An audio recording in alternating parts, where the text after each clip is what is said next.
Well, hello everyone, and welcome to our Monday night team call. I am so happy to be here. If you don't know me yet, my name is It Susan is. Bailey, and I am currently a senior Ruby ambassador. Okay, Had I'm mute. gonna. All right. I am so excited to share more with you about something that I learned recently, both at Gold School and Ruby's on the Rise training. So I was super blessed to be able to attend both of those corporate training events in the month of July, literally last month. And by the way, if you do not know much about those opportunities yet, or you haven't heard much about them yet, you need to ask your sponsor how to get there, okay? Because trust me, you want to be there. And we are just so blessed by how much we are poured into by this company. These events were just another wonderful example of that. And so I just had plenty of great takeaways, obviously. Really a lot of things I've been applying in my business already, but one of my very favorite takeaways was something that's called the winning day. And as I mentioned in the description of this team call, this is something that was created by Genevieve Skory. She is a trainer from Plexus Corporate. If you're not familiar with her yet, she is fantastic. But basically, she gave us a recipe for how to complete a winning day every time that we sit down to work to really propel us forward in our businesses. Okay. So this is something that I really have just been newly applying. So I'm definitely still a work in progress, just so you know this, but aren't we all, right? We never stop learning and growing no matter how far we are in our businesses. So what I found as I was doing some reflecting and learning on this is that I was really doing a lot of these activities, but maybe not necessarily all of the components. And I also was not necessarily doing them in the order or in the balance that she suggests. And I'll explain all of this to you as we go on. But honestly, the more that I'm doing this, really the easier it is getting. And I truly believe that it is going to set both me up for some massive momentum, but also my team up for some massive momentum when we are practicing this consistently. So I really desire that for you too. And so that's why I knew that I really wanted to share more on this tonight. All right. So what I'm going to do is to share a breakdown of really what this looks like so that you can also begin to apply this in your businesses as well. Before we get into the thick of it, the big idea that I really want you to remember from all of this is that if you complete simple tasks every day, you can be winning in your business. And honestly, you guys, if you have gotten to silver, if you've gotten to gold, if you're a ruby, wherever you are, you can get to diamond just by focusing consistently on tasks like these, okay? So I also really want you to recognize that the winning day is really more about consistency than perfection. Because honestly, learning just takes place by doing, right? So tonight, what we're going to do is really talk about these simple tasks that should be done daily, because these are the things that ultimately are going to drive success in your business. So I love that she really breaks this down into what she calls a recipe for success. And she compares the winning day to a recipe. What are you doing? And I love that because I love spending time in the kitchen. I love cooking. I love baking. So this one definitely connected with me, this illustration. But I really want you to think about this for a minute. A recipe, honestly, it exists for a purpose, doesn't it? And it's just to help us get the desired results and outcome for something, whether that's a baking recipe or cooking recipe. And so our desired results and our desired results and outcome are really to have a thriving, sustainable, consistent, successful business, and also to help other people do the same. So if you think about it, a recipe also requires a certain order. It requires certain ingredients. It also requires certain quantities of those ingredients to get your desired results. So if you're a baker, for example, you know that by putting things into your recipe in the wrong order, sometimes can result in some pretty major issues, like bread that won't rise. If we put the yeast in at the end, we're definitely not going to get bread that raises in a nice way. So also leaving out certain ingredient just because you don't maybe feel like it that day, or maybe you just don't really like an ingredient, are also going to really lead to some subpar results. So for example, if you left the eggs out of brownies, maybe just because you don't like eggs on their own, or I don't know, maybe you didn't feel like cracking eggs that day. Well, I'm not really sure that you're going to get what you were hoping for. Probably is not going to be the brownies that you had in mind, right? So, and then obviously, of course, if you include less quantity of a particular or key ingredient because you just decide to take a shortcut, that's not going to help your outcome either, right? So you can really translate all of that to the winning day recipe as well. The order, the ingredients, and the quantity are all very important. So if, let's say, you are not getting the results that you've been hoping for in your business, then tonight I really want you to take a look at your recipe, okay? Maybe are you mixing up the order, or are you leaving out a key ingredient? Or maybe you're doing too much of something and not enough of something else, okay?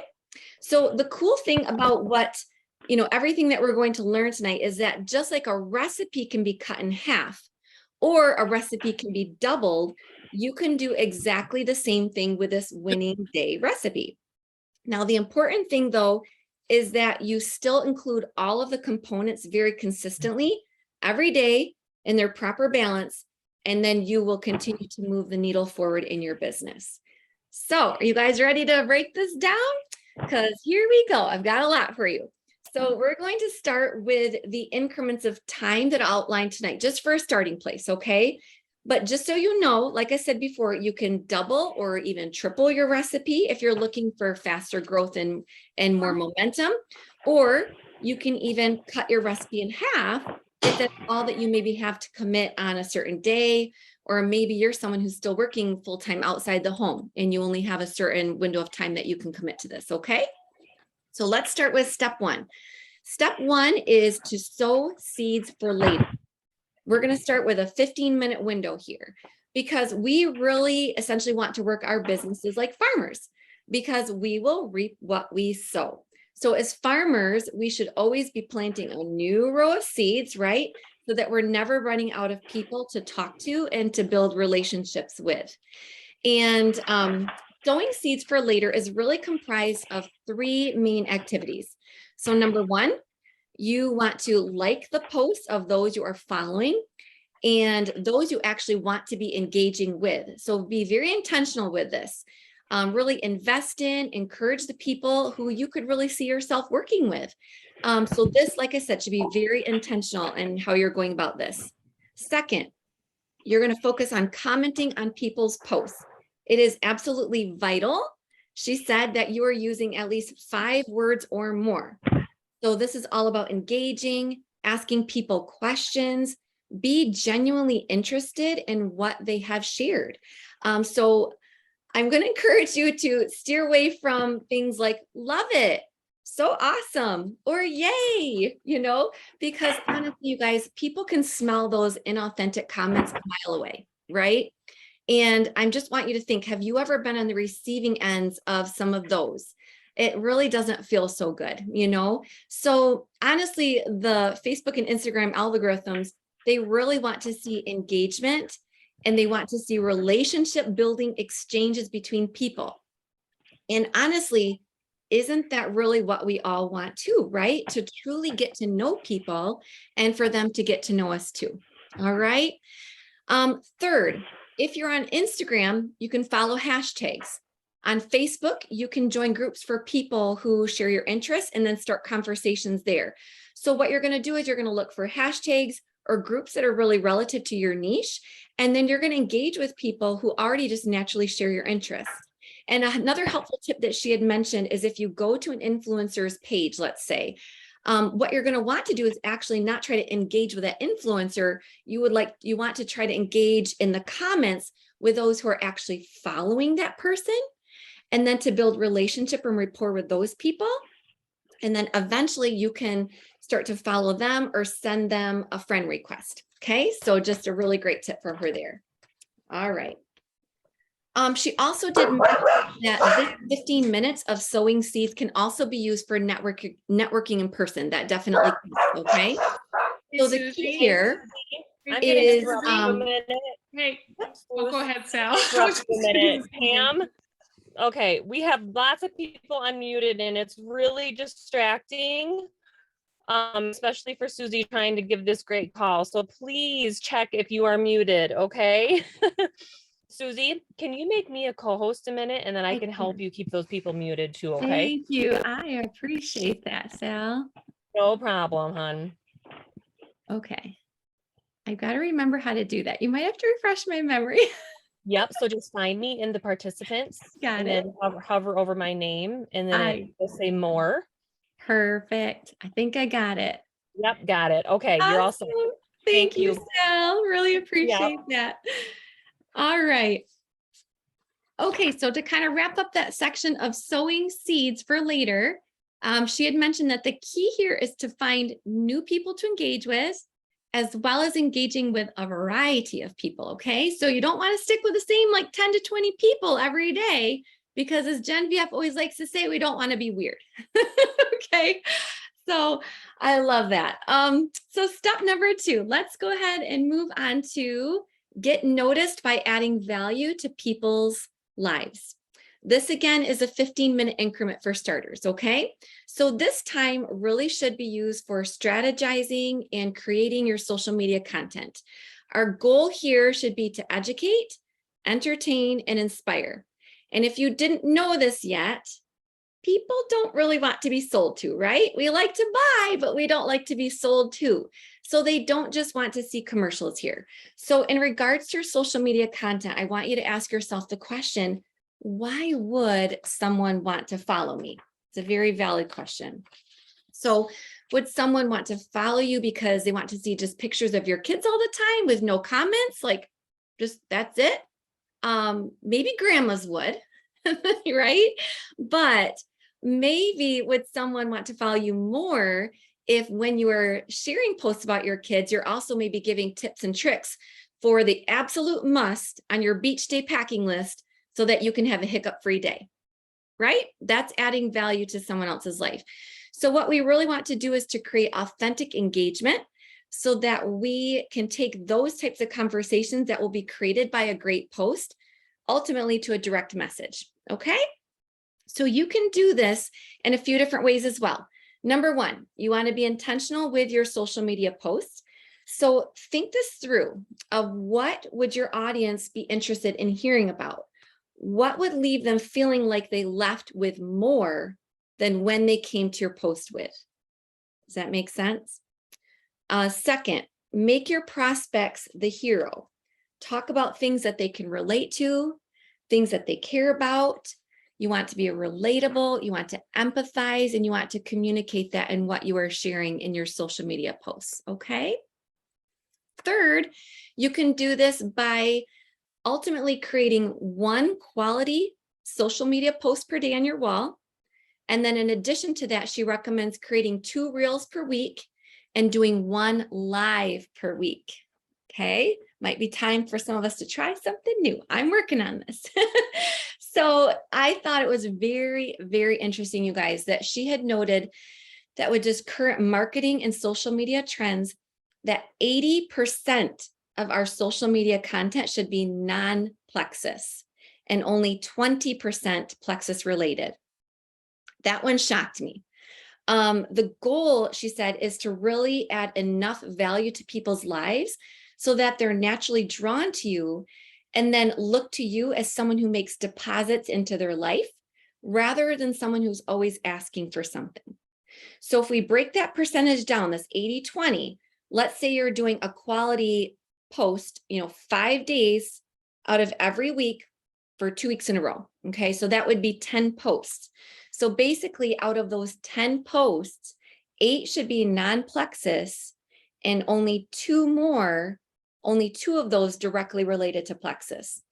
Okay, so I love this because what I've been finding is that in not putting out quite as much volume in my posts, I do feel that I've been able to just be much more intentional about creating higher quality things of value that are really serving my audience well.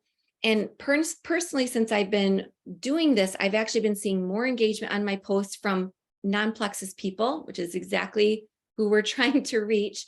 And I've also been experiencing more sharing of my posts from non-Plexus people as well. So that's been super duper encouraging. Okay. Step number 3, she says, is to introduce 3 new people to your Plexus vision. Again, a 15-minute increment here. So the key here, she says, is to be bold. And you can be bold by first actively searching for people, because it's really up to us to determine why someone would even want to check out Plexus. So you want to make sure that your values match with that person. You want to keep it authentic. And she was mentioning that being direct is best, as people don't often like what might feel like a bait and switch. So if you have something to say and you want to tell them about something, tell them, okay? Second, we can also introduce people to our vision by just communicating in a variety of ways, she says. So mix it up, use Messenger, leave voice clips in Messenger, use the texting in Messenger, make phone calls, talk to people in person. So really using a variety of modes of communication is going to be very beneficial for you. And then finally, she says, just trust the system, follow that send, share, invite process, having strong belief in what you're offering. And really your goal is to go for no 3 times every single day, no matter what. Because she said that ultimately no is still putting them on a path, right? It's still either putting on the path to maybe eventually learning more down the road. You're still planting a seed. And so she just stressed that this needs to be done every single day, 5 days a week. And she said that this really, you guys, is the make or break step, sharing the vision. So if you actually want a business that's growing, you have to expose people to your vision, to your business vision. And so remember, we only get what we ask for. So I thought that was an awesome, awesome section. Step 4. We're getting there, you guys. We're getting there. Step 4 is to move people to the next step in the relationship. This would be 60 minutes for starters. Okay. So as you can see, this is actually this is the biggest part of your recipe. And we can really move people to the next step or next best step in a few different ways. Number 1, you want to pursue micro commitments. Okay. We don't want to blast everything at someone in the first touch, right? We need to give them micro commitments, micro steps to follow. And it is our job to actively be reaching out to people to really help them determine what is their next micro commitment, whether that's for starting a health journey or a business journey. So is it attending an event? Maybe it's just getting on the phone with you. Is it trying a sample, making their first post on social media, or maybe just sending their first message? So there's a lot of different micro commitments that you can come up with just depending on where someone is at in their journey. Okay. Second, you want to engage with your fence sitters, your retail customers, and your VIPs. Okay. Because no matter if it's someone who's still a potential or someone who's actively with you, the fortune is still in the follow-up, you guys. It does not stop after the first contact. Whether they're brand new to Plexus or if it's someone that you haven't begun yet, okay?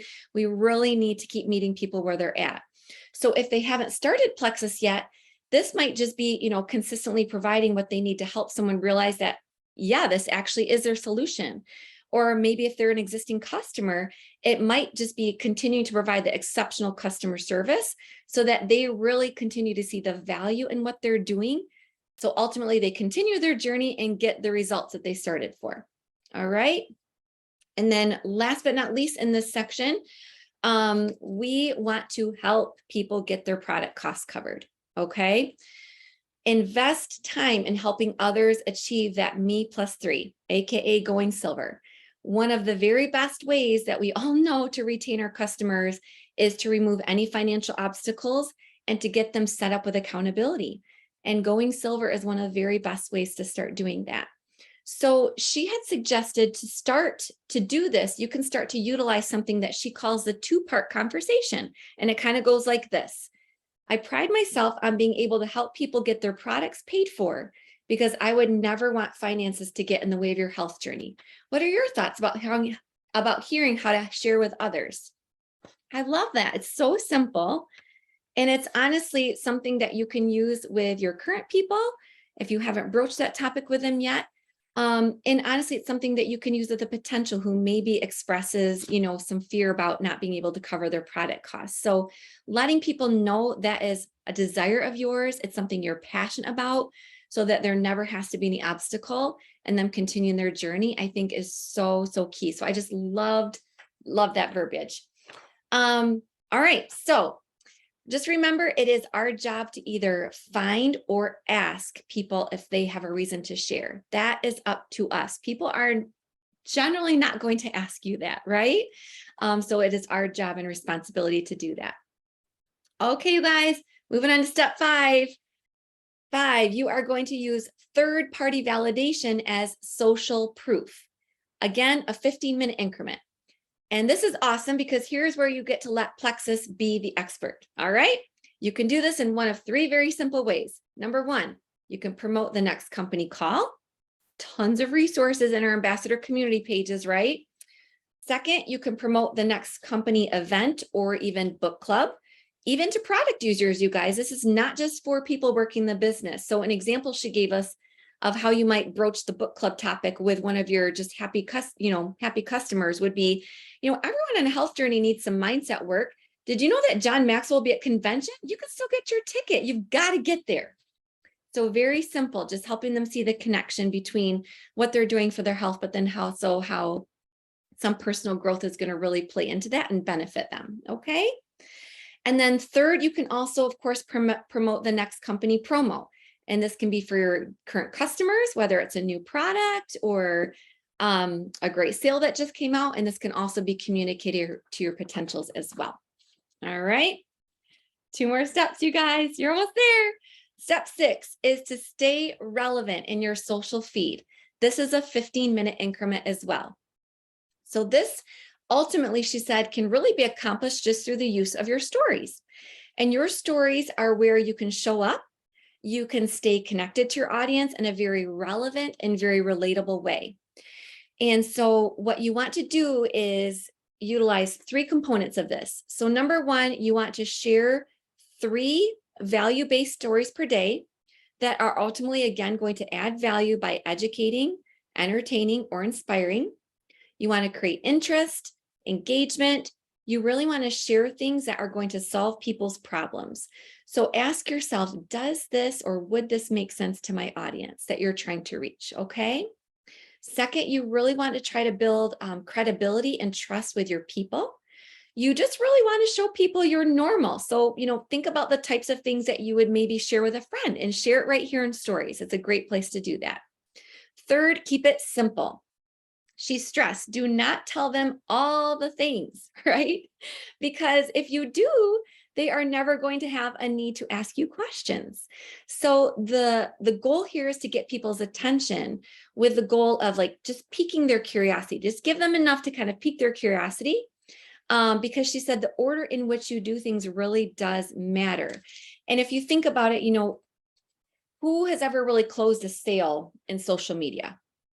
That's not really where we close a sale, right? We definitely don't want to share all the info that you think you would need to in order to close a sale in a post, even before you get a chance to talk to someone. Otherwise, they're not going to really feel the need to talk to you to begin with. So I thought that was a really good tip. All right, you made it to step 7. Last but not least, super duper important, duplication. And using the time increments we've been looking at, this again would be about a 15-minute period if you're breaking things down. So she said this purely is time used for teaching to your business builders, okay? The key here is repetition. So when the student is ready, the teacher needs to appear, she said. A business really cannot be built without duplication, right? So you need to spend time teaching your business builders how to do the things that you are doing. Teach them those duplicatable systems, you guys. Use the third-party tool so that they can see how easy it is. And then ultimately make it your goal to get your people to where you are. All right. So one note about all of this is that this system was ultimately really designed with golds in mind, golds and above, who systematically really do desire to build their businesses. And so if you fall into that category, these 7 things are definitely non-negotiables, okay? So maybe though you're in the position of coaching someone who hasn't quite gotten there yet, and they're still just really learning the ropes, okay? So honestly, for people in that position, the goal is to just help them learn the bits and pieces of this. You're not going to blast this all at once and expect them to do all 70 of these components right from the get-go, okay? So maybe just for one day, you're going to really focus on sowing seeds for later. And then maybe another day or two later, you can start to work on focusing on moving people to the next step in the relationship. All right. Eventually, as time goes on, you can help them learn how they can then put all of those pieces together. And then that can eventually become their daily routine. And I just want to speak to those of you too who might just be starting out. Okay. So let me encourage you with the truth tonight. You do not have to have all of this figured out right away. Okay. So let this just be a guide for you where you eventually want to go. All right. You do not have to arrive immediately and have this all figured out right now after tonight. Okay. So this all really does take time to learn and apply. And honestly, just like we've been learning in our book club, the Atomic Habits book club, you're still going to be headed in the right direction. Even if you get into the habit right now of just doing like 1 to 3 of these things consistently first, and then expand on those things as your habits are becoming more automatic, until eventually you're going to be like cooking with your whole recipe, right? So that's the end goal. So just do not let that need for perfection stop you though from trying the new things. Okay. Don't let that become an excuse. All right, friends, that was a crash course, right? That was a lot of information in a short period of time, but I certainly hope that you learned something new that you can really take away from this and just start to apply in your business even tomorrow. If you're feeling a little overwhelmed, then just backtrack. Think of like, take that 1 or maybe 2 things, right? Take 1 or 2 things that you can start to apply tomorrow and then run with that.